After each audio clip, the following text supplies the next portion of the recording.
Hey, what's up guys and gals? My name is Ricknineg. Thank you so much for joining me. We're going to do another movie review. Well, I'm going to do another movie review. And of course, this one is going to be our Pirates of the Caribbean or Caribbean. Is it Caribbean or Caribbean?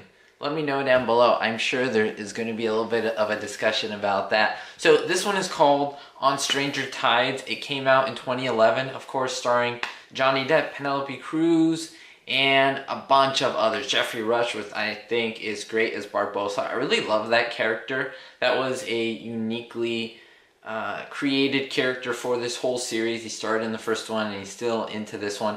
I can't even tell you what reiteration this is. Is this the fourth movie in the series? Third? I'll put it down below. I apologize for not knowing. The thing is, I wanted to start with one, but then I've already seen one. So I might go out of order and just do them in the order that I'm watching. So I hadn't watched On Stranger Tides until I watched it for this review. So hopefully you enjoy it. If you have watched all of the Pirates of the Caribbean or have never watched them, I definitely start with one and move on through.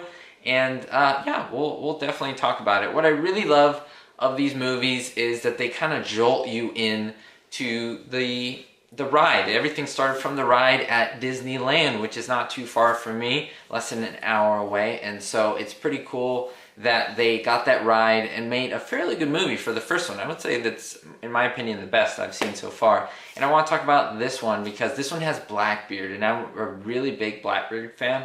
Always been a pirate fan, and Blackbeard I think was really well done in a game called Assassin's Creed. Oh, Black Flag, there we go. Assassin's Creed Black Flag. And they did Blackbeard, and I liked that portrayal more than this movie. The portrayal in the game was this great. This one was, I think, a step down. The actor did an alright job, but I think he just wasn't perfect for the part. They should have had someone a little bit more scary, a little bit more menacing. I think Barbossa nailed that part. Jeffrey Rush nailed Barbossa. Gentlemen, the fountain is the prize. Now let's start with Johnny Depp in the beginning. But before we get to him, I love to say the music. The music in these movies, at least on Stranger Tides, was epic. The movie, like, it's like adventurous. The music gets things going. It's like the music is a character on its own.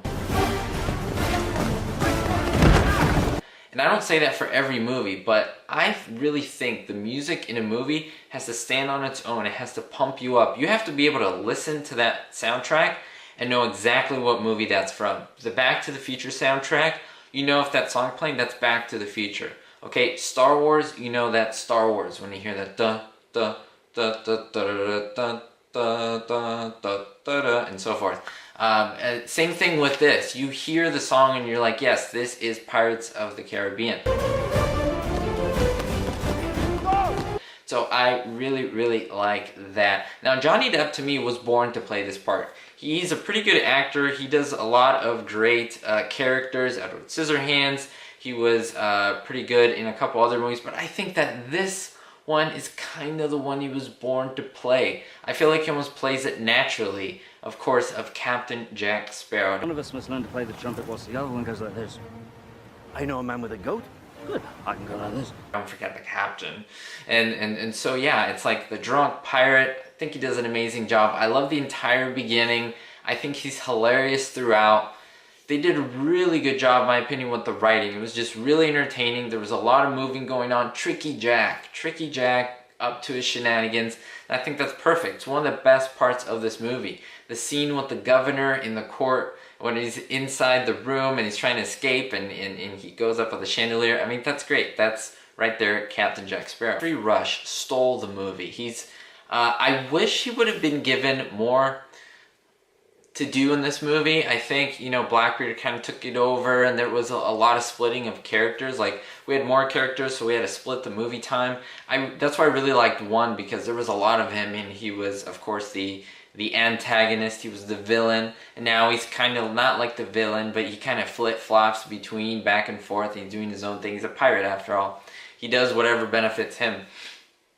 And I liked him in this, but maybe at the same time, I liked it a lot because there wasn't a lot of him, and so I longed to see him, and when he was there, it was just perfect. It doesn't feel like he's acting. It really doesn't. Like, it's one of those things where The Blackbeard actor, I could tell that obviously he was acting and I wanted him to be a little more menacing. But Barbossa felt like this was literally a pirate that they got, pulled, and put in the movie. Afternoon, sire. The pacing in this movie, I think, is on point. It's exactly how it has to be. At some points, let me tell you, the point where they were going to the mermaids and they're trying to get the mermaids and they're beautiful and lovely and then they got like evil and all this stuff, that was a little bit weird. I guess it worked, but I think there was too much of that going on to the point of where I understood what it was for in the tears. I was like, oh, understood. There was that, what minister, the mermaid relationship, it was a little strange. I guess it worked out, but it was all right. It wasn't, I think, the best storyline, but it was stomachable. Like, I was able to say, okay, I understand what's going on. Keith Richards as Jack Sparrow's dad was awesome as well. I also liked Mr. Gibbs, who's definitely like a Peter Pan Smee type character, or Smee, and I think he was amazing. I like him. He kind of plays the dote, the older dote, kind of like a Shemp type character, and I think that works out great for him. I really love seeing the Queen Anne's Revenge. I mean, I'm like a pirate lover. I love pirate and history, and I know all about these guys, and so I love that that was pretty accurate. Youth. The velvet sails, the dark velvet sails, and all that good stuff. I like that. I just wish Blackbeard would have been just a little bit more menacing. Maybe even some makeup added. Not to make him look non-human, but to make him look a little scruffier. Because I think the actor was okay, but there wasn't this menace or mystery behind him that I wanted to see, like that was in Davy Jones in the second one. Even though that's a weird name for like this octopus, half octopus man. But I think Davy Jones had that just creepy, mysterious power to him that Blackbeard was lacking. There was beautiful, rich scenery, guys and gals. There were points where, of course, Penelope Cruz, the character, and Johnny Depp's character were looking for the Fountain of Youth, and they're through this jungle. Standing in a high place, sudden urge to jump. Area and all this greenery. And again, that was pretty seamless because you would go from CGI to non-CGI, and I'm sure there was real forest or there was real greens, and then behind it was green screen, but you couldn't tell. It was done very quickly, very seamlessly, to the point where I didn't really know. I couldn't really tell, and I was overall enjoying it. So I really do take my hat off to them. After about an hour and a half of this movie, the pacing just changed, in my opinion. It really slowed down, and it was like, come on, get to that point. You're literally just stopped. They were on a journey to go see the Fountain of Youth, and like 3/4 of the way there, they just stopped, and not much was going on. There was a lot of talking, and it's like they couldn't pass the last hurdle to get there. And I think they could have done without those 15 or 20 minutes. It felt like it was an hour long, and it wasn't even that long. And I think it just dragged the movie. It was the negative point of the movie, where I was like, why is this going on? Just keep going. Just whatever, however long the movie was. If it was 2 hours, make it an hour and 45, but make it a strong hour and 45. And that was it, guys and gals. The ending was all right. It was, I hate to say this, but it was pretty run-of-the-mill. Like, I think it started out strong. It was doing really well, and then it continued on, and then it lost a little bit of its pace. The ending was fair, and then at the end I was like, okay, that was good. It wasn't bad. It was entertaining. It was new stuff. There was new stuff. It wasn't a lot of repetition from the other iterations. It was just a fair movie. It was pretty good. I think it was better than average, so I'm going to give this movie a solid B. I think it deserves a solid B. Again, it wasn't the best out of the Pirates of the Caribbean that I've seen, but it's pretty good for being not the first, not the second, and continuing on. I understand that once you get into the 4th, 5th movies, it starts to get a lot more difficult to make them, because it's like you run out of ideas and you do your best stuff first, and then you're like, well, what else do we do?